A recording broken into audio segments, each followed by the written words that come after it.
100% సిద్ధంగా ఉంది ప్రభుత్వం. ఆనాడే తెలుగుదేశం పార్టీ చెప్పింది, ప్రభుత్వం చెప్పింది 25% ఎక్కువిచ్చి మీరు కొనుగోలు చేస్తాను చేయండి అని చెప్పింది. ఆనాడు చేయలే. ప్రజల ముందర డ్రామాలు ఆడేదానికి చేస్తున్నారు. వాళ్ళపైన ఇప్పుడు బాధ్యత ఉంది. రామకృష్ణారెడ్డి గారి పైన బాధ్యత ఉంది. ఆయన కొనాలా. మళ్ళీ ఆయన ఏదో బినామీలు పెట్టి కొనిస్తే మేము ఒప్పుకోం. ఆయన కొంటా అన్నారు, కొని తీరాలా. 2 వారాలు గడువు ఇచ్చింది, ఆయన కొని తీరాలా. మళ్ళీ కోర్టుకి ఎందుకు వెళ్ళారండి ఆయన? ఎంత అన్యాయం. కాకపోతే తీసుకురమ్మనండి. మళ్ళీ ఆయన బినామీలు తీసుకొస్తే మేము ఐటీకి కంప్లైంట్ చేస్తాం. ఆయన ఏమన్నారు, నా దగ్గర ఇంత క్యాష్ చెక్ లేదాడు, వైట్ లేదన్నాడు. వైట్ వాడాడు, వైట్ లేదు అంటే నల్లధనం ఉన్నట్ట.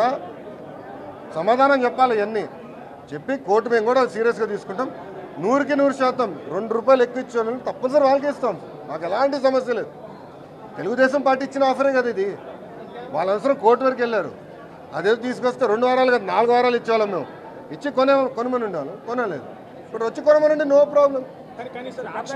కొనుగోలు చేసిన యజమాని ఎవరైతే ఉన్నారో అతను నేను ఎందుకు ఇస్తాను, అమ్మడానికి ప్రభుత్వం ఎవరు, కొనడానికి అతను ఎవరు, మమ్మల్ని కోర్ట్ ఈస్ ఫైనల్.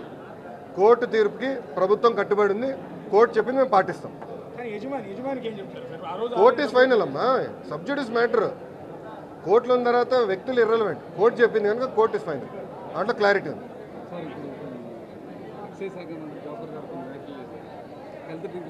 ఆయన చెప్పారు కదా, దానిపైన క్లారిఫికేషన్ మంత్రి గారు ఇచ్చారు. దానికి నేను చెప్పాల్సిన అవసరం లేదు.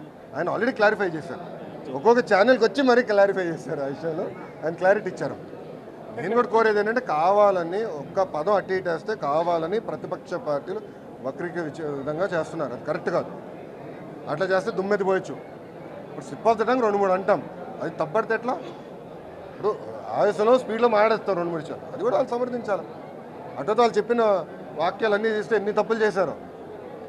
మల్టిప్లికేషన్ కూడా రాదు కొంతమందికి. అట్లంటే అది కరెక్ట్ కాదు. వక్రీకరిస్తే ఎట్లా? అన్నీ కావాలని